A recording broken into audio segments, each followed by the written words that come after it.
19 examples. So chapter 19, we talk about several things: the value chain, target costing, just-in-time manufacturing, cost of quality with just-in-time manufacturing. So we're going to do a couple of examples for chapter 19. First, we're going to look at a just-in-time example, trying to calculate the total cycle time and the manufacturing efficiency ratio. So our first question asks, which of these activities are value added? Well, what determines whether or not an activity is value added is based on the customer's opinion. What is the customer willing to pay extra for? Are they willing to pay extra for inspection, storage, packaging, and those kind of things? So what activities that you have that are really of monetary value to your customer? So when we look at these activities, assembly is always value added. So we know that assembly is value added. The only other activity on here that would be considered value added from a customer standpoint would be painting. Painting and assembly are the two value added activities.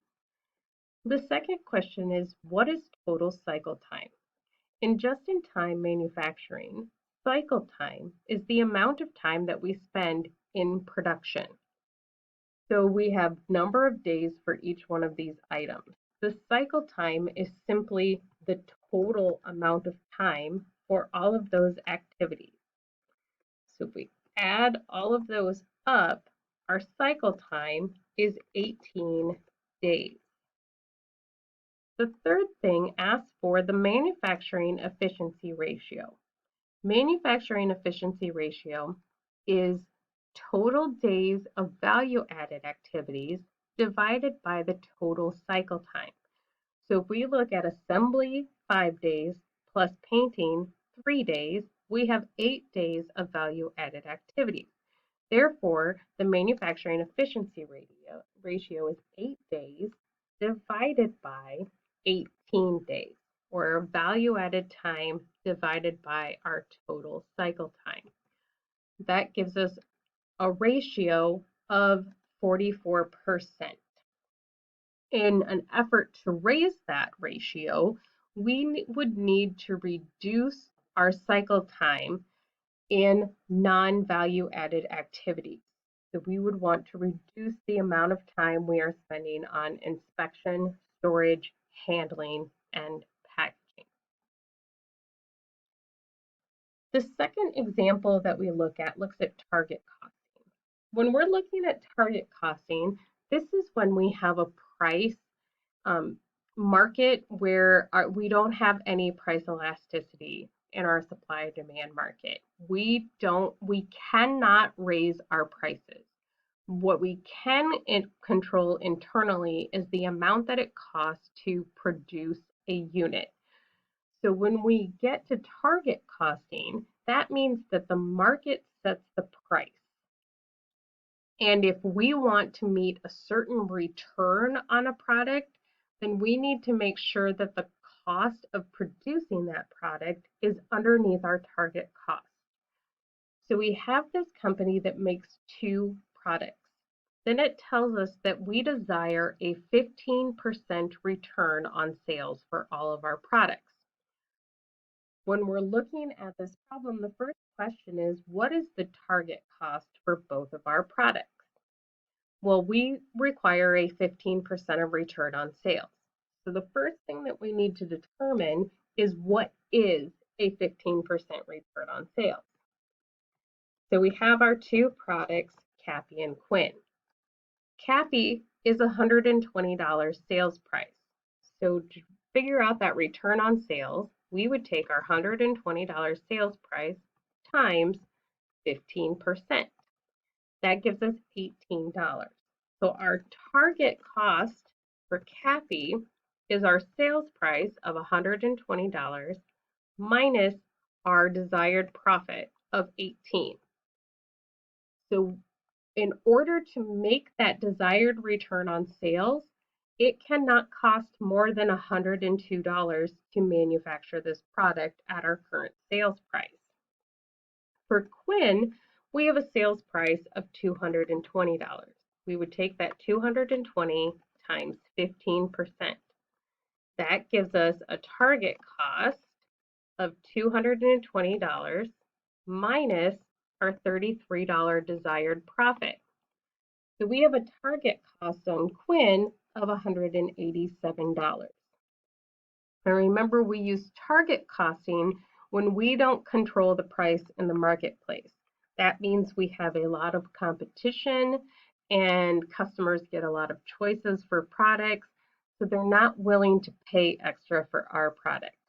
So we have to control our costs in order to make a profit on those products. One of the ways that we can do that is in our overhead allocation. So we know that we have direct materials, direct labor, and overhead. If we calculate overhead different ways, we will assign different amounts of overheads to products, which means we have different total product costs for these products. So we're going to look at first, what is the fixed overhead assigned to products on the basis of estimated production in units? So we need to find what is our fixed overhead predetermined rate. We have $2 million in fixed overhead expenses. If we're going to allocate it based on total production in units, then we would come up here and we would add together how many units we're going to produce. We have 25,000 plus 15,000. So in total, we're going to produce 40,000 units. We will take that $2 million in costs, $2 million in fixed costs, divided by 40,000, our total estimated production in units. That gives us a fixed overhead rate of $50 per unit. Our direct materials and our direct labor costs are in this table above. And our fixed overhead we just calculated was $50 per unit. What we're missing here is our variable overhead. So it tells us that variable overhead is estimated to be $3 per direct labor hour. We need to know how many hours it takes to make each product. We have a cost of $24 for direct labor, and it tells us that we pay our laborers $12 per hour. So $12 per hour, $24 total cost, tells us that Cappy takes 2 hours to manufacture. With Quinn, we have a $60 total cost. If we take that divided by 12, we will find that Quinn takes 5 hours to produce. So when we allocate that $3 per direct labor hour, for Cappy, we're going to have $3 times 2 hours of production. And for Quinn, we will have $3 times 5 hours of production. So using a overhead rate based on total estimated production in units, we get total manufacturing costs of $110 for Cappy and $170 for Quinn. Are we earning the desired 15% return? Yes on Quinn and no on Cappy. So then it says, what if instead we allocated the fixed overhead based on direct labor hours? Okay. So our top 3 costs are going to remain unchanged. The only thing we're going to change is that fixed overhead calculation. We have to determine what our total direct labor hours are for our estimated production. So we know that it takes 2 hours to make Cappy, and we plan to produce 25,000 units. So we're going to take 25,000 times 2, plus the 15,000 estimated units for Quinn times the 5 hours. So we have 25,000 of Cappy times 2 hours per unit plus the production of 15,000 units of Quinn times 5 hours per unit. That tells us our total direct labor hours is 125,000. So to get our rate, our overhead rate, we would take our $2 million in fixed overhead costs divided by 125 labor hours. That gives us a rate of $16 per direct labor hour. Now we want to allocate that to our products.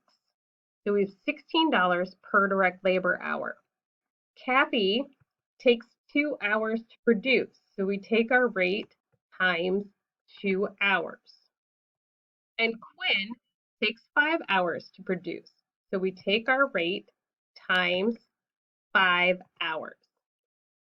That gives us our total cost of production of $92 for Cappy and $200 for Quinn. So under this overhead allocation method, Cappy meets its target cost, but Quinn does not. In the final question of this problem, the manager wants to know if activity-based costing will bring us closer to having both products underneath their target cost point. So the manager has done an activity-based analysis and has come up with 5 different activities and their allocation basics. So we would figure out what is the overhead rate for each of those activities. And remember, the calculation for our overhead rate is the total cost divided by the total allocation base. So this would be the sum of the Cappy and the Quinn usage. We can copy that formula down and get our overhead rate for all 5 activities. When we want to allocate the amount of overhead then to Cappy to figure out production costs, again, the first 3 costs with direct materials, direct overhead, labor, and variable overhead have not changed in this analysis. We're just looking at that fixed overhead calculation. We would take the overhead rate times the usage by that product. We do have an extra step in this analysis though, because we need a per unit cost. So what we're going to get here is a total production rate. So now when we take that $800 rate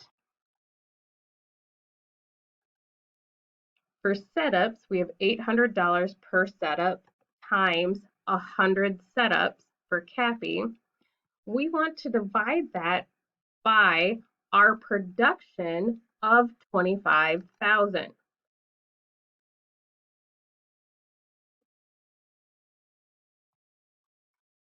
And we get a rate of $3.20. So if we copy down that formula, by putting the dollar signs in, we locked that $25,000 formula, and I was able to copy those formulas all down and make Excel do the math for me. Now for Quinn, we would do the same thing. We would take the $800 times setups times 400 setups for the Quinn product, and then divide it by that 15,000 units of production. We're going to lock that cell. It's F4 on a PC. I can't remember off the top of my head what the locking button is on a Mac. Then we get the rates for Quinn. We add up to get our total manufacturing cost.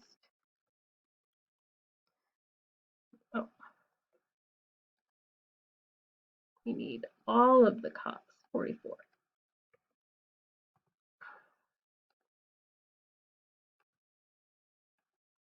And we get total manufacturing cost of $96.40 for Cappy and $192.67 for Quinn.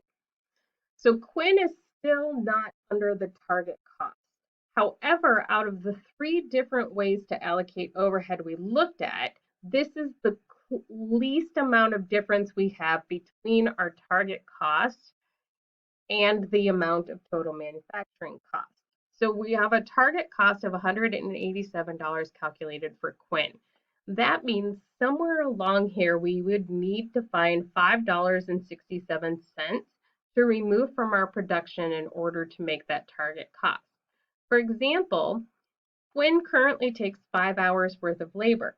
If we could find a way to cut that down to 4.5 hours, we would save $6 in labor costs on Quinn, which would take us below our target cost.